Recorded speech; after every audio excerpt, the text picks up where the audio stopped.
My name's David Browne. I'm the Director of Regulation at the Education Workforce Council.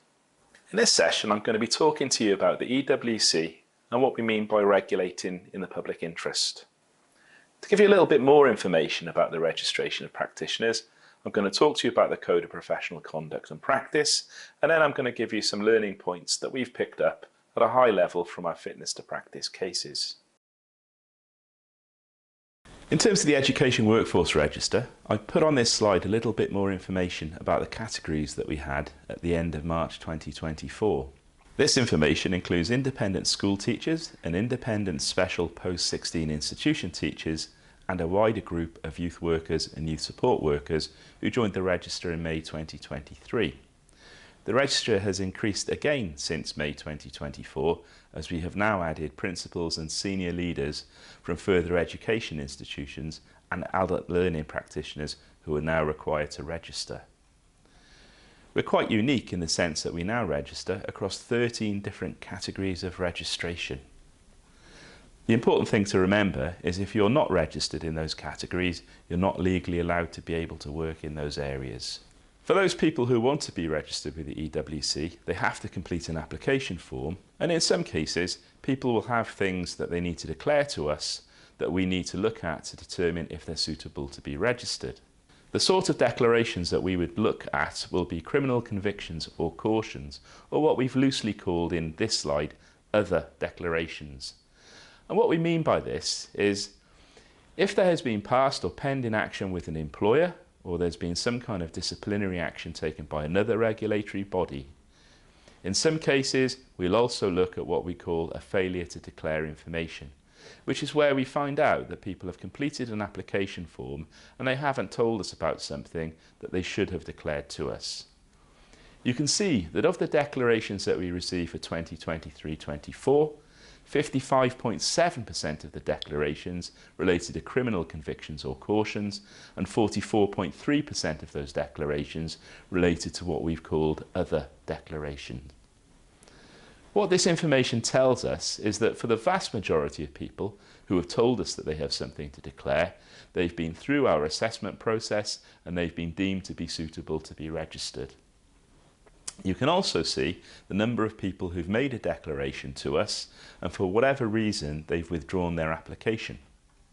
The important thing for this group is that they're not able to work in any of the registration categories. In fact, that will continue to be the case unless they resubmit their application form again and complete that whole suitability process.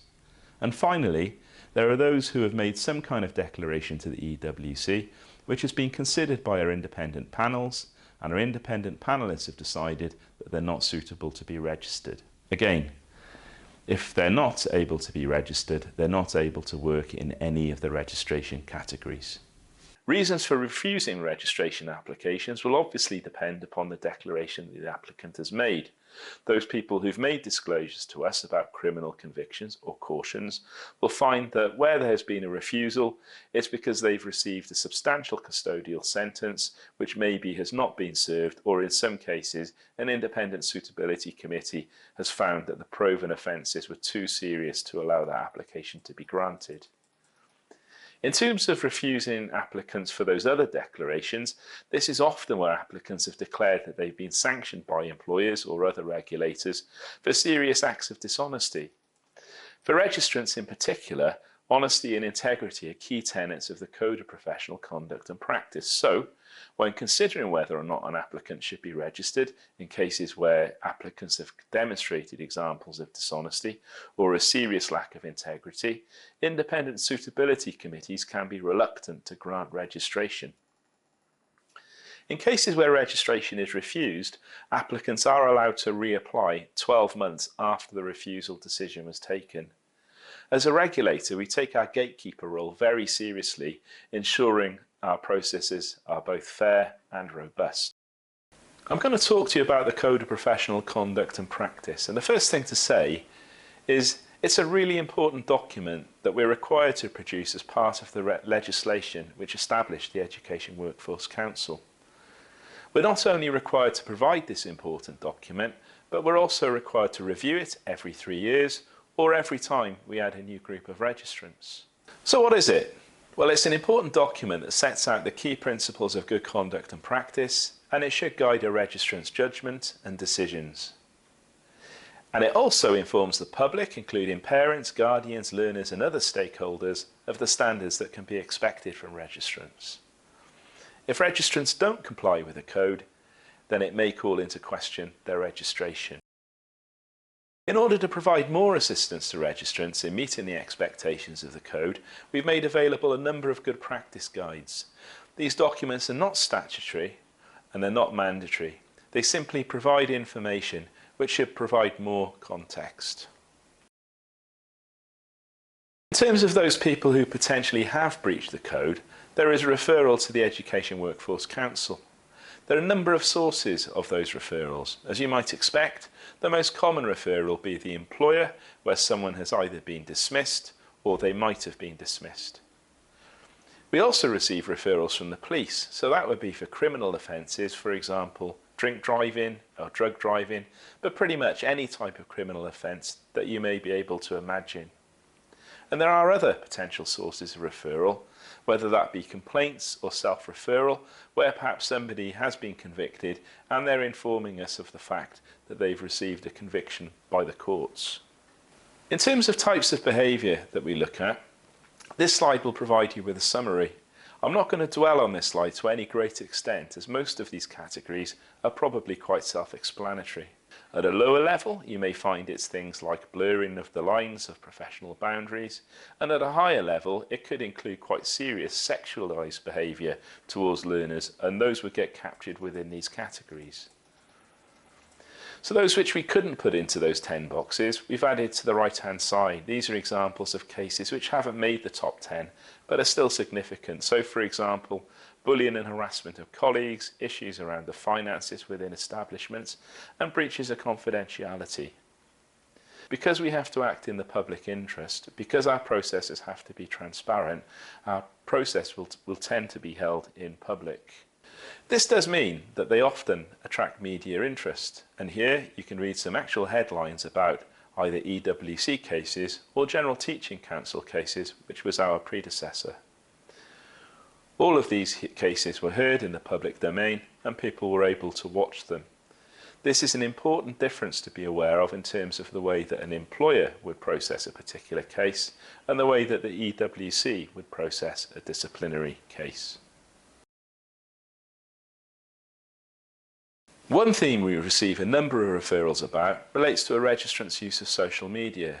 So now I'll just talk you through some guidance on how to use social media effectively and safely.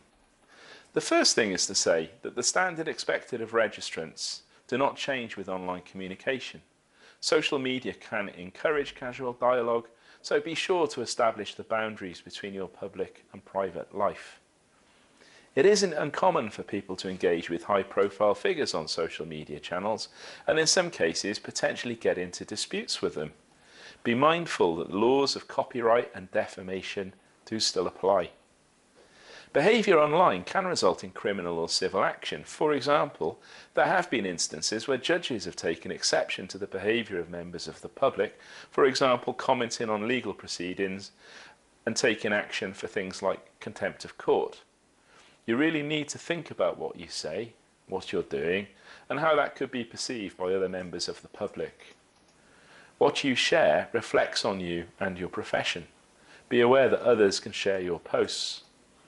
Remember that once you've posted it, you've lost control of it. Even if you post something and you decide that you want to delete it, someone may have already screenshotted it, which means that they have a photograph, a snapshot of what you said, and they can share that with other people. The fact that you've deleted it doesn't necessarily mean it's gone away, so consider any post, comment or message as being permanent. It's also important to remember that even deleted items can stay on servers. There's no such thing as 100% privacy. Try and Google your name along with the name of the place that you work and see what comes back. In some cases you may find that your digital footprint is a lot bigger than you thought it was. Take a look at the information that comes back. Are you happy with it? Has somebody said something about you that you're not happy about? That perhaps doesn't paint you in the professional light that you think that it should have done? Don't be frightened to say to somebody, I'm not happy with that. I would like you to take it down, please. These sorts of things are quite reasonable requests to make of people. Protect your reputation. Think about your image online.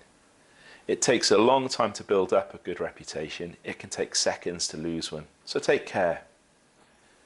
Also, breaching confidentiality is easy to do without realising. For example, you're on Facebook and you may be involved in some kind of ongoing discussion on a group. It may be that you've made several comments on a particular issue. People can go back, scroll through and find your name and what you said and join up the dots. For that reason, you should be very careful to make sure that you don't talk about your work or anything that might identify any issues that relate to your work. Don't accept friends requests from learners or share email addresses or text. Don't discuss learners, parents, colleagues or your place of work, and don't be complacent. Build an online fortress. Make sure that you use the privacy settings and the security settings of the platform you're using and that you understand them, and definitely do not share passwords. Comply with policies, procedures and the EWC code. Employers will have plenty of policies which will help registrants to understand what they need to do in terms of social media, and these are supported by many other documents, including our good practice guides.